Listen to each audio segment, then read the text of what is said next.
Naipit ako sa parehong araw sa loob ng 1,000 taon. Biglang tumayo si Wu Chen at lumakad palayo. Sayo na ang kwarto. Pahinga ka muna, hahanapin kita mamaya. Ilang sandali pagkatapos, sa labas, tumunog ang telepono ni Wu Chen. Sabi ni Tang Xindao, Master, nakasagot ka na rin. Hindi ka nakontak ni second uncle ng isang buong araw, at galit na siya. Sumagot si Wu Chen, mahusay, may gusto akong pag-usapan sa kanya ng personal. Pupunta na ako ngayon. Kalahating oras pagkatapos sabi ni Wu Chen, nagmadali ako kaya hindi ako nakapaghanda ng regalo, kaya nagdala na lang ako ng merienda para sa lahat. Sabi ni Tang Jingbin, Little Wu, hindi mo kailangang maging sobrang magalang. Narinig kong lumalapit ka sa mga tao ng pamilya Liu. Anong nangyayari? Huwag mong sabihin na nakalimutan mong magsisimula na ang digmaan ng pamilya Li at ang laban sa pamilya Liu, di ba?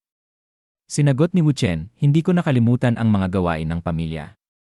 Isang buwan na ang nakalipas nang magkaroon ng problema ang kumpanya ko sa pamilya Liu sa Wenzhou. Unti-unti, nakipagtulungan ako sa third lady. Tinanong ni Tang Jingbin, wala na bang saysay ang digmaan? Sumagot si Wu Chen, hindi. Mas matindi pa kaysa sa inaasahan ko ang laban ng dalawang babae ng pamilya Liu. Kapag mas nakikipagtulungan ako sa third lady, mas maraming nakukuha at mas kitang-kita ang kanilang tunggalian sa kapangyarihan. Sabi ni Tang Jingbin, ang digmaan sa Beijing noon laban sa pamilya Liu ay hindi matibag. Halos sabay-sabay na tinanggap ng lahat na ang paglaban sa kanila ay parang pagsubok abutin ang langit. 20 taon na ang nakalipas, noong paglisan, nagwagi ang pamilya Tang. Sabi ni Wu Chen, sa totoo lang, hindi dito nagtatapos ang problema ng pamilya Liu. Tingnan mo ang proyekto sa gitnang silangan, gusto ng pamilya Liu ang 30% ng kita. Pero sa tingin mo ba ibibigay ng pamilya Ding ng basta-basta ang ganitong kumikitang bagay? Hindi ako naniniwala. Sa nakikita ko, tiyak na papasok ang pamilya Ding sa laban ng dalawang babae ng pamilya Liu na magdudulot ng alitan sa loob. Kaya mas kaunti ang kakailanganing resources ng pamilya Li at Tang. Kung maaari, dapat ipasa ng pamilya Liu lahat kay third lady na mapipilitang makipagtulungan sa amin. Sa ganitong paraan, makukuha namin ang mga resources ng pamilya Liu nang hindi kami ganap na nakatali sa kanila. Tumango si Tang Jingbin at sinabi, kung mangyayari ang sinabi mo, Little Wu, iyon ang pinakamainam. Sage, Little Wu. Kung kailangan mo ng tulong mula sa pamilya Tang, sabihin mo lang. Sabi ni Wu Chen, kung ganoon, hindi na ako magpapapormal, Mr. Tang. Kailangan ko ng construction company na mahusay sa malalaking proyekto, kayang gumawa ng mga tulay, pantalan, at tunel. Sabi ni Tang Jingbin, walang problema. Aayusin ko yon. Nagtagay sila gamit ang kanilang mga lata ng Pocari Sweat. Kinabukasan, sa villa ni Li Ruobing hiningal si Hishaking at sinabi, pagpasok niya sa kusina, sinabi niya, Mr. Wu, kailan ka dumating? Kailangan mo ba akong tawagan si Miss Li? Sabi ni Wu Chen, hindi na kailangan. Hayaan mo siyang matulog ng konti pa.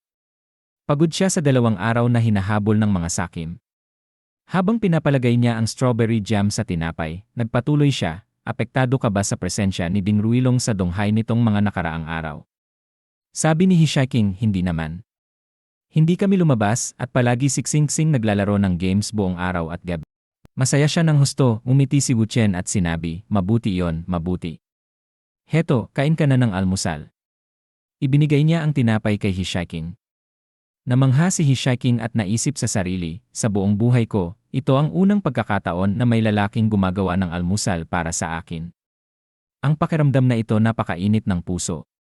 Biglang yakap niya si Wu Chen, pinisil ang malambot niyang dibdib sa kanya, at hinipo ang pisngi ng walang tigil. Salamat, Mr. Wu. Biglang nagsalita si Li Ruobing, ahem. Mukhang masunurin ang aking mahal mayon. Tinutukoy niya ang pagdating ni Wu Chen nang mas maaga kaysa inaasahan. Sumagot si Wu Chen, Ruobing, bahagi iyon ng ating kasunduan.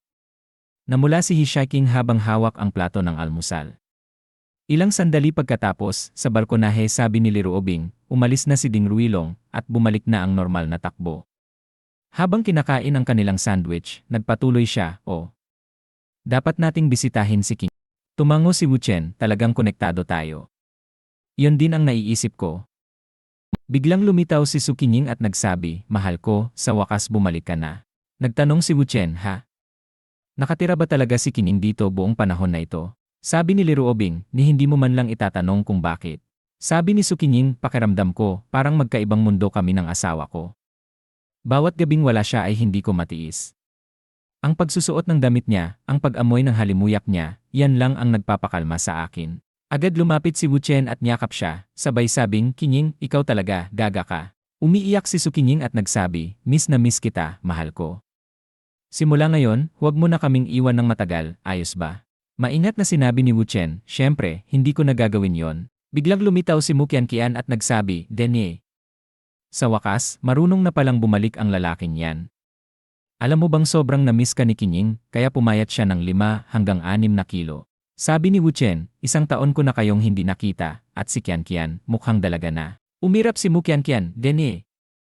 Halos mapagod ng husto si Kining dahil sa pagkamiss niya sayo. Sobrang dami ng trabaho niya at palagi siyang abala.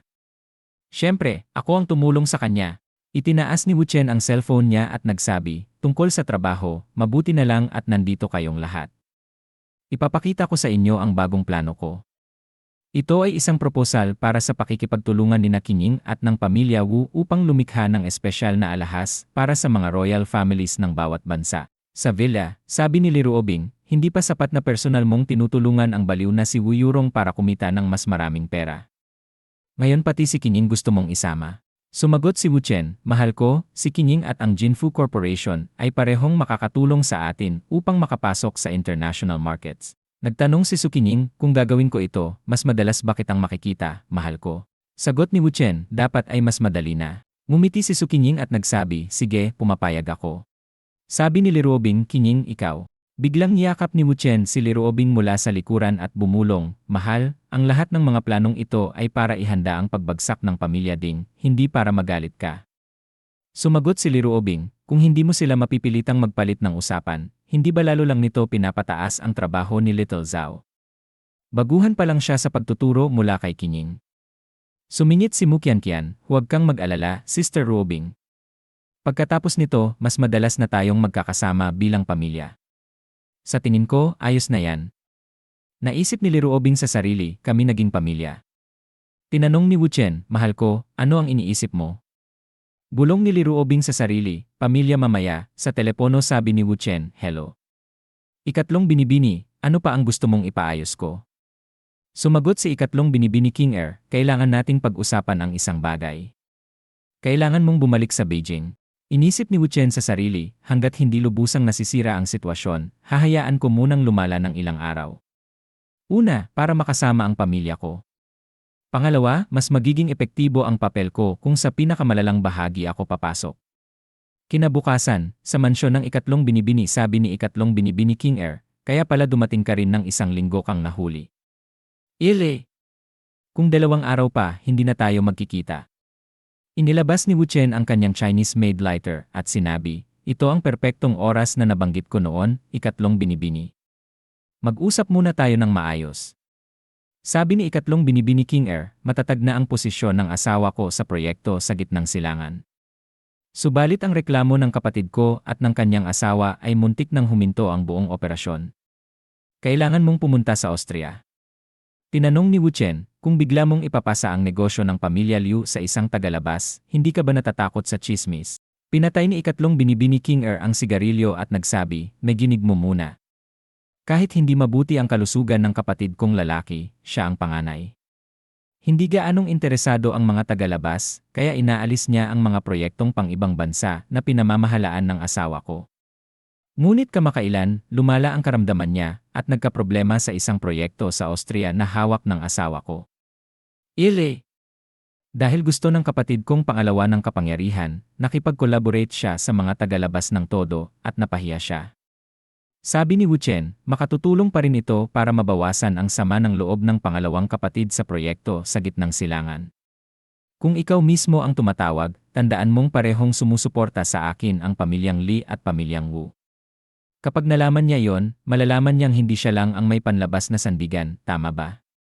Tumitig ng tahimik si ikatlong binibini King Er. Sabi ni Wu Chen, wala akong problema sa pag-aasikaso nito, pero ikatlong binibini, hindi mo ba dapat pakinggan muna ang mga kondisyon ko ngayon? Sabi ni ikatlong binibini King Er, sige, itanong mo kung ano pa ang balak mong hingin. Sabi ni Wu Chen, gusto kong ikaw, Li. Namula ng todo ang mukha ni ikatlong binibini King Er at sigaw, ang bastos mo. Kalmadong sagot ni Wu Chen, ang ibig kong sabihin, dahil inuulit na tayo ng tadhana ng maraming beses, hindi ba nakakapagod na paikot-ikot pa tayo? Bakit hindi na tayo magtatag ng pamatagalang strategic partnership para maging simple na ang mga susunod na usapin? Tungkol sa iba pa, tulad ng sinabi ko noon, hindi ako nang aabuso sa kapahamakan ng iba. Pero tulad ng nabanggit mo, ikatlong binibini, hindi rin ako kulang sa kumpiyansa. Sumagot si ikatlong binibini King Er, sinasabi ko muna kung ano ang kailangan namin. Ang proyekto sa Lassie Port at ang tulay ay naantala dahil sa komplikadong issue. Kailangan nating gumawa ng plano para mabawi at matapos ito sa tamang oras. Mas mahirap ito kaysa ayusin ang mga litrato noon at tingin mo, nasa ibang bansa pa ngayon. Kaya mo ba itong pangasiwaan?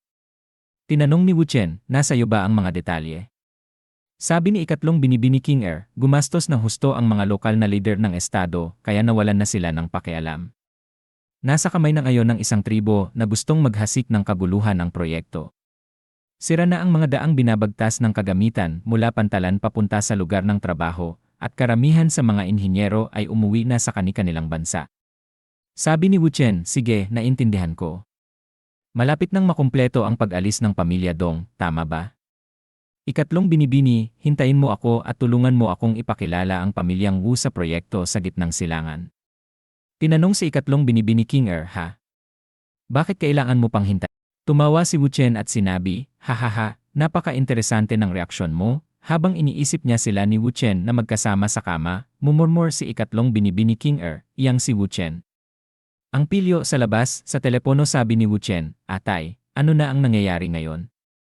Sabi ni Liruotay, nakakabagot na magtago sa labas. Huwag na muna yan. Bayaw, may gusto ka bang itanong? Sabi ni Wu Chen, tawagin mo si Old Dao at ang kanyang mga tao. Dalhin ang pinakamahuhusay at sumama kayo sa akin, lalakbay tayo papuntang Austria. Sabi ni Liruotay, bayaw, ayos to. Wuhu! Kinabukasan, sa Lassie, Austria tumingin sa malayo si Liruotay at nagtanong, bayaw, bakit tayo dinala mo rito kasama ang grupo? Sabi ni Wu Chen, sasalubungin mo rin mamaya. Pumasok muna tayo at mag-usap. Ilang sandali pagkatapos, kumatok si Wu Chen sa isang pintuan. Sabi ni Wu Chen, kumusta, ako si Wu Chen, ang bagong project manager. Nakasundo na ba lahat ng mainland workers sa kanilang mga bansa? Sabi ni Li, kami, Mr. Wu. Ako si Li. Pag-uwi ng mga Chinese engineers sa bansa nila, hindi na gumawa ng trabaho ang mga natitirang workers at umuwi na rin. Sabi ni Wu Chen, dahil hindi ka naman abala ngayon, maging pansamantalang assistant ka sa akin. Darating ang mga bagong inhinyero sa loob ng 3 araw. Sabihan mo ang iyong mga katrabaho na bumalik sa trabaho pagdating nila. Sabi ni Li, totoo po.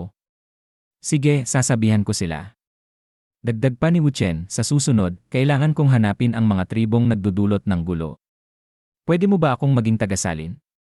Sinabi ni Li, huwag mo silang bastusin, alam mo iyon, sabi ni Liruotay, kasama ko rito at ang bayaw ko, ano ba ang katatakutan? Hindi naman isang tribo lang to, kaya natin ang 10 tribo, di ba? Sumagot si Li, makaraan ang 2 oras bulong ni Liruotay kay Wu Chen, yun mga taong to may dala pang mga baril na yay, at tinatawag mo pa silang mga tribo. Sabi ng Pangulo ng tribo, gusto ninyong ayusin ang mga makitid na daan para sa proyekto ng tulay. Hindi pwede. Ang mga daang yun ang daanan namin para kumuha ng tubig para sa 10 tribo namin. 10 oras ang biyahe namin pabalik-balik para lang sa tubig. Paano namin asikasuhin ang araw-araw namin? Murmur ni Liruotay, ang dami namang kongkubina sa paligid niya ang laki pala ng gagawin namin. Sabi ni Wu Chen, atay, kalma ka lang. Paglingon niya sa Pangulo, kaya pala ang pangunahing problema ninyo ay ang tubig. Hayaan ninyong pumili ang mga inhinyero namin ng lugar at magtayo kami ng balon para sa tribo ninyo. Para sa mga inhinyerong Chino, ganitong problema madali lang ayusin. Sumagot ang Pangulo, noon pa man, sinabi ko sa mga inhinyero na hanapin ang may paggalang sa kultura namin at tunay na karapat-dapat. Hindi sila makahanap. Tinanong ni Wu Chen, ano ang ibig sabihin nyo sa may paggalang sa kultura at karapat-dapat? Paliwanag ng Pangulo, pinagpala ng mga espiritu ang lupain kong pinamumunuan. Sino mang gustong magtrabaho rito ay kailangang piliin ng mga espiritu. Ayon sa aming tradisyon, tanging ang nakapatay ng leon gamit ang sariling kamay ang itinuturing na pinagpala. Bulong ni Liruotay, inhinyerong makapatay ng leon ng kamay-kamay. Kahit hanapin natin sa buong mundo, imposibleng mangyari. Tahimik na sabi ni Old Dao habang tinatanggal ang kanyang salaming pang-araw, ewan ko kung kaya ko yan. Kahit kung matanggal ko ang leon, hindi ko alam paano magtayo ng balon. Sabi ni Wu Chen, huwag kayong mag-alala. Palusot lang yan para pigilan tayo sa proyekto. Ako na ang bahala. Sabi niya, mahal na Pangulo, nais kong subukan ang pagsubok na yon. Iayos ninyo kung mas maaga, mas mabuti. Sumagot ang Pangulo ng tribo, naghahanap ng kamatayan ang mong binata. Ibig mong makamit, ibibigay ko sayo. At dito na nagtatapos ang video natin ngayon. Maraming salamat sa panonood, sobrang na-appreciate ko kayo lahat. Kung nagustuhan nyo ang content, huwag kalimutang i-like at mag-subscribe para hindi nyo ma-miss ang susunod na mga videos. May gusto kayong sabihin o may tanong? Mag-comment lang sa baba, gusto kong marinig ang opinyon nyo. Hanggang sa susunod mga kagoto. Stay awesome, stay curious, at kita-kits sa next video.